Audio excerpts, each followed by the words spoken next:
명품은 박스도 따로 판매가 된다면서요? 예. 실제로 그래요? 명품은 그거죠 대표님. 대부분 액세서리랑 의류랑 액세서리죠. 액세서리류도 있고 가방. 신발. 그렇죠. 제일 많이 하신 카테고리는 뭐예요? 어떤 품목이에요? 가방이. 지금은 지갑을 제일 많이 하죠. 지금 현재는 이렇게 열심히 가져온 것들을 처음에는 그렇게 소셜 위메프였나요? 위메프로 예. 파시고 그 다음은 우리가 많이 명품 살 때 쓰는 피레이나 예. 머스티드 이쪽으로 예. 그쪽이 이제 보통 이걸 병행 수입이라고 하나요? 그렇죠. 가져온 걸? 병신. 이분들이 제일 많이 파는 곳이 그쪽인가요? 피레이나 머스티드인가요?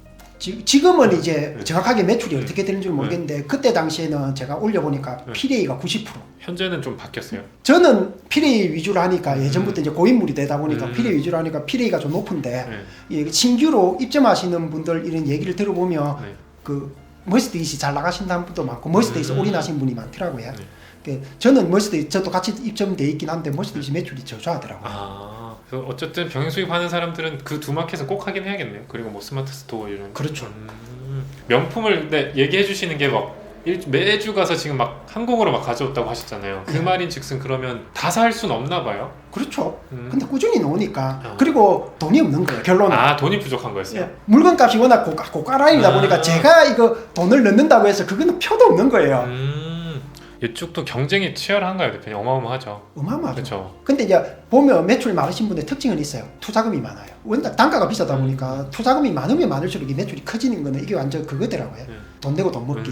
대표님 같은 경우는 얼마 정도 시작하셨어요? 저는 처음에 시작할 때 이제 퇴직금 1,500만 원 시작했죠. 그걸로 10년 전에. 1,500인데 1차로 그럼 그 망하신 금액은 얼마 정도 됐어요? 초창기에 좀 해먹었던 돈이 제 생각에 한 3천만 원 해먹은 것 같아요. 1,500인데 3,000까지 당겨서 예.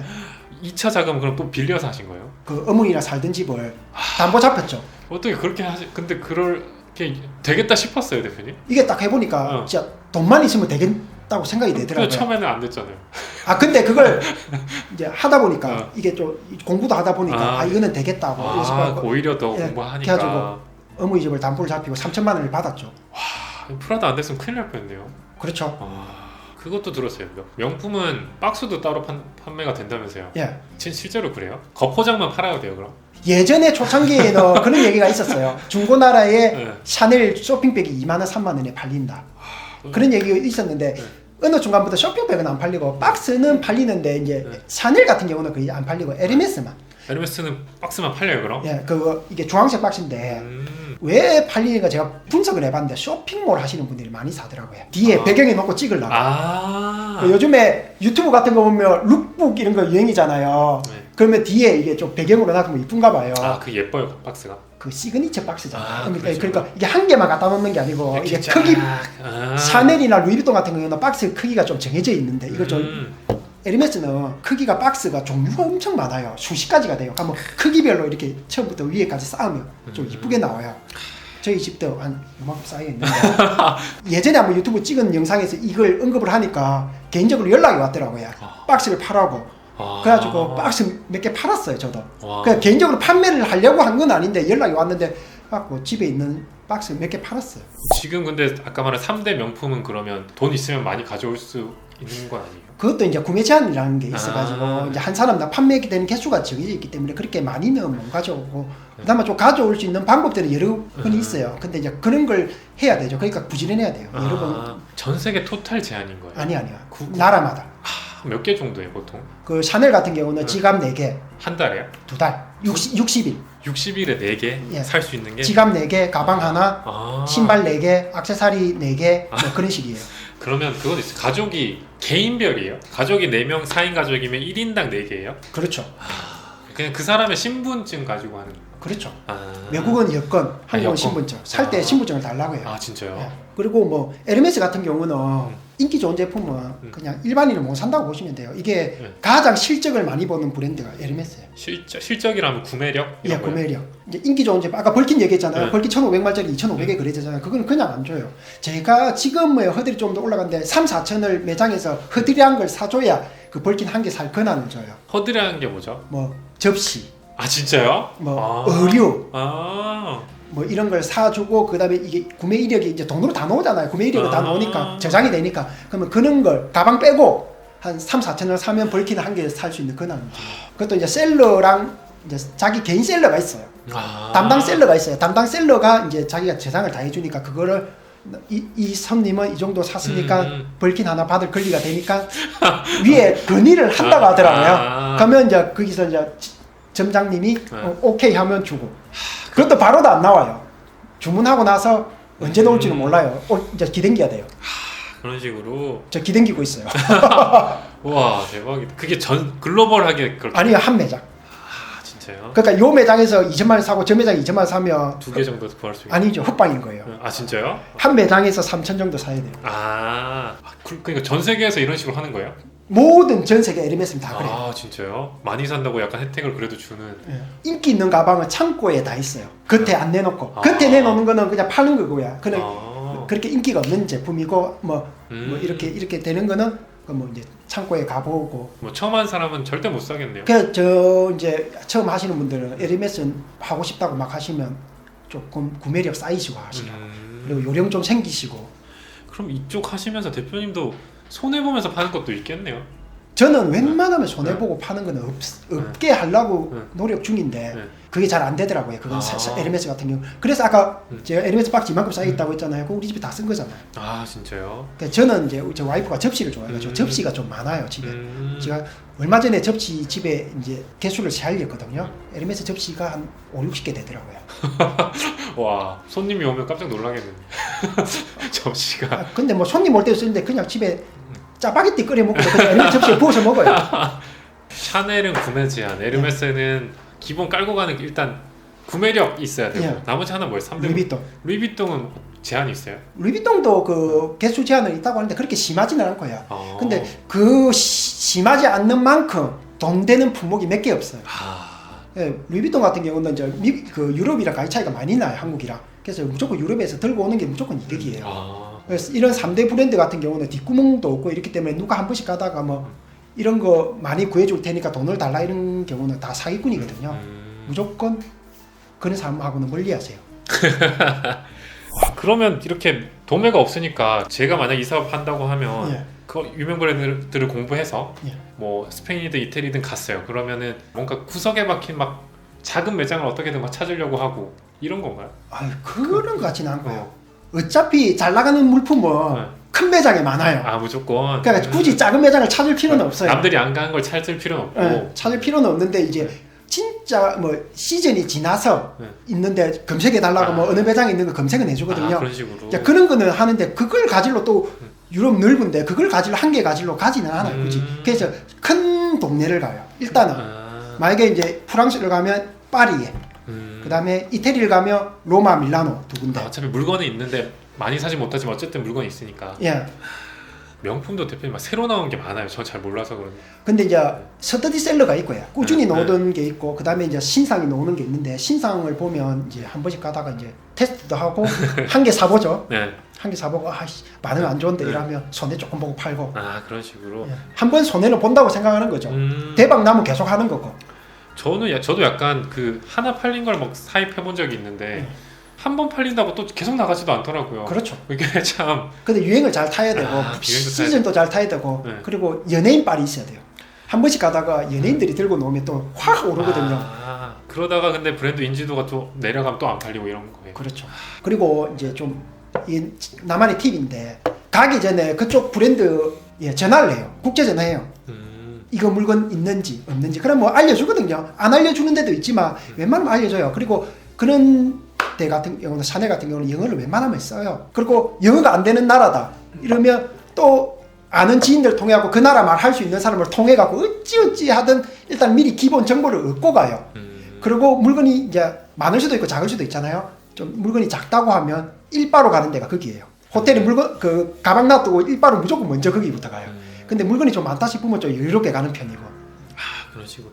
이렇게 해서 거의 전 세계 계속 돌아다니신 거였어요? 그렇죠. 엄청 많이 돌아다니죠. 기본적으로 여행을 다닐 때 그 나라를 갈 때 제일 먼저 검색하는 게 명품 매장이 있냐 없냐를 제일 먼저 검색해요. 지금은 뭐 시국이 이래서 못 가는데 뭐 하다못해 뭐 어딜 가더라도 저는 가족 여행을 가더라도 그거부터 비행기 표값부터 뽑는 법부터 계산을 하고 여행지를 선택을 해요. 그 사모님이 괜찮아 하시나요? 별로 그런 거 일이기 때문에 별로 신경 안 써요. 대표님 사실 그러면 코로나 아니면 어느 나라 가도 여행비는 항상 없겠네요. 저는 여행 갈 때 예전부터 여행 갈 때 제 돈 주고 간다고 생각한 적은 없어요. 그렇죠. 갔다 와서 팔면 거의 그러니까 또이또이 된다고 생각하고 가요. 근데 뭐 가족들하고 가고 이러면 이제 좀 모질할 수는 있겠지만 어느 정도의 경비는 충당해서 간다고 보면 돼요. 와이프가 뭐 불만 있는 상황 중에 있겠지만 그런 데 없는 데는 잘 안 가려고 하니까 저 신혼여행 가서도 다 뒤졌어요. 공항에서 좀 괜찮아요. 막 잔뜩 이렇게 상관없어요. 어차피 사업자 통관하기 때문에 전혀 상관없어요. 그냥 세금 다 내면 예. 큰 문제는 없는 거예요. 그냥 이제 못 들고 들어오는 걸 들고 들어오는 건 문제가 되겠지만 통관이 되는 거는 뭐 지갑이나 가방 이런 류는 전혀 상관이 없어요. 그러면 지금 코로나 때문에 좀 많이 바뀌었잖아요. 코로나 때문에 기존에 프랑스에서 사서 보내던 것도 멈췄잖아요. 예. 그래서 혹시 매출이 제로가 됐을 텐데 해결책이 막 있었나요? 저는 그래도 이게 좀 자신 있었던 게 저는 프랑스에도 이제 아는 사람도 있었고 네. 지금도 물건은 계속 송출되고 있어요. 아 그래요? 예, 좀 수수료는 주죠. 그 대신 내가 컨트롤하는 게 아니니까 수수료는 주더라도 계속 송출되고 있고 제가 지금 송출 받고 있는 데가 일본, 홍콩, 네덜란드, 심지어 태국까지 지금 알아보고 있어요. 그러니까 아는 인맥을 통해 다 구하고 있어요. 지금 10년 정도 됐으면 약간 직원도 두시고 하시나요? 아니 직원 저기 없어요. 10년 동안요? 예. 이건 약간 회사처럼 이렇게 만들기는 어려운 구조라서 그런 건가요? 아니 굳이 혼자 하면 혼자 돈 다 먹을 수 있는데 굳이 그리고 구하는 루트 같은 경우도 이게 좀 비밀린 폐쇄적인 공간인데 굳이 직원을 키워가지고 그 사람한테 뭐 비법이라면 비법인데 이게 전수되는 게 싫더라고요. 만약에 그럼 그것만 알려주시면 그냥 저는 무슨 권한이나 이런 거 없이 저도 가면 살 수 있는 거예요? 그렇죠. 그런 거예요. 그러면 충분히 비밀일 만하죠. 그러면 대부분 그것도 해요. 막 어쨌든 명품은 희소성이 있는 거잖아요. 그래서 국내 소싱도 직접 하세요? 하죠. 지금 국내도 사실은 막 명품관 앞에 줄 선 것들이 대부분 뭐 사서 대파는 사람도 있고 실제 소비자도 있고 막 그러겠네요.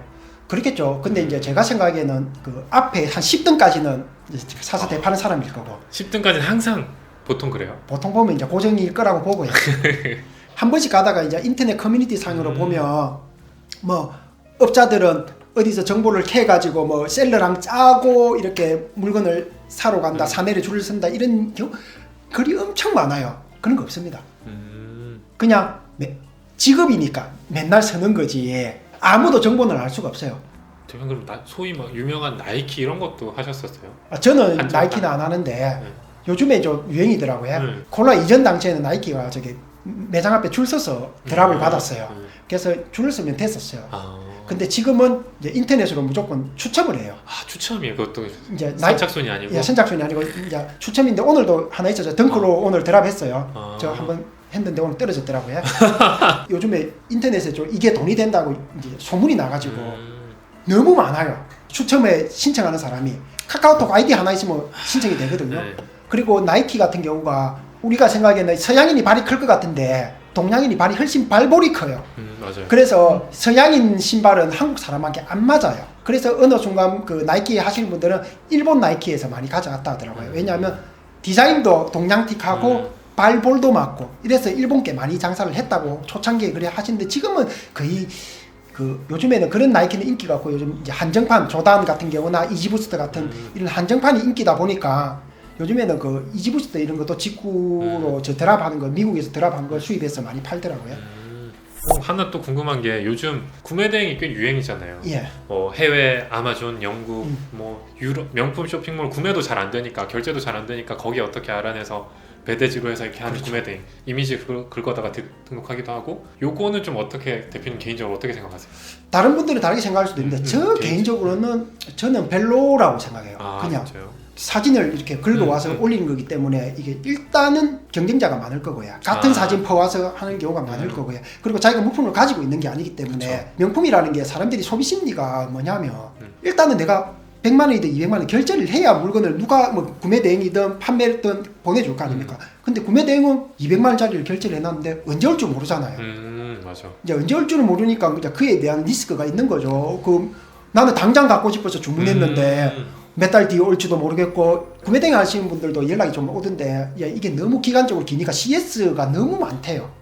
저는 이제 구매 대행을 안 해서 그 CS를 모르겠는데 이게 언제 와요? 그리고 나는 이미 결제를 해가지고 저쪽에 돈을 줘가지고 구매를 하라고 시켜놨는데 그쪽에서는 환불 하겠다 이렇게 하면 나는 일단 돈 줘놨는데 이게 또 골치가 아픈 거예요. 그러니까 자기는 중간에 낑긴 입장이잖아요. 낑긴 입장에서 자기는 이제 죽어나는 거죠. 그런 경우도 많고 뭐 그리고 아까 말했지만 그런 그 3대 브랜드들 하면 구매 대행 자체가 안 되고 그러니까 어떻게 시켜도 마진율이 너무 짜지고요. 해외에서 그렇게 국내 매장에서 산 게 아니더라도 해외에서 그렇게 필요이로 대표님께서 산 것도 AS나 이런 게 돼요? 예, 월드 워런티라서 다. 아 진짜요? 예. 그러니까 내가 AS 해줄 필요가 없다는 거. 그러네. 저는 순간 그냥 매장 가면 해주니까. 그냥 그 뭔가 개런티 뭐 이런 거만 있으면 돼요. 예, 개런티 카드. 근데 이제 개런티 카드도 넣는 브랜드는 딱 하나밖에 없습니다. 샤넬. 다른 애들은 그럼 어떻게 가서 그냥 물품 자체가 정품이면 AS가 접수가 됩니다. 그 가끔 그럼 가품 산 사람들도 들고 가긴 하겠네요. 그러면 이제 거기서는 이렇게 하죠. 이거는 저희가 가품이라고 얘기 안 하고 저희 쪽에서 AS가 안 되겠네요. 그럼 가품인 거예요? 예, 가품입니다. 와 오늘 이렇게 들으니까 한번 해보고 싶은데요. 쉽게 사면 안 되겠다. 오지 마세요. 와 이런 세상이 있었구나. 오늘 너무 감사합니다. 예. 대표님도 그럼 명품 사업 한 10년 하고 나니까 명품이 굉장히 좋아지셨나요? 옛날에는 초창기에는 돈이 아까워서 못 사입게 됐는데 네. 어느 순간부터는 내가 이 정도 고생했는데 나 저거 입을 자격 있어 이러면서 사입게 되더라고요. 하나씩 선물을 본인에게 예, 하더라고요. 여기 지금 입고 있는 요것도 에르메스입니다. 얼마짜리예요? 근데 가격은 안 비싸요. 에르메스 잠바 같은 경우는 보통 한국 매장이 400만 원 넘거든요. 이거는 그렇게 안 비싸요. 얼마예요? 116만 원이에요. 우와. 좋아 보이긴 하네요. 근데 에르메스가 116만 원이면 엄청 싼 거예요. 왜냐하면 스톤 아일랜드 이런 것도 100만 원씩 하니까 우리로 치면 최고의 브랜드잖아요. 명품 쪽에서 최고의 브랜드인데 116만 원이니까 비싸긴 한데 그래도 나한테 주는 선물이라고. 고생했으니.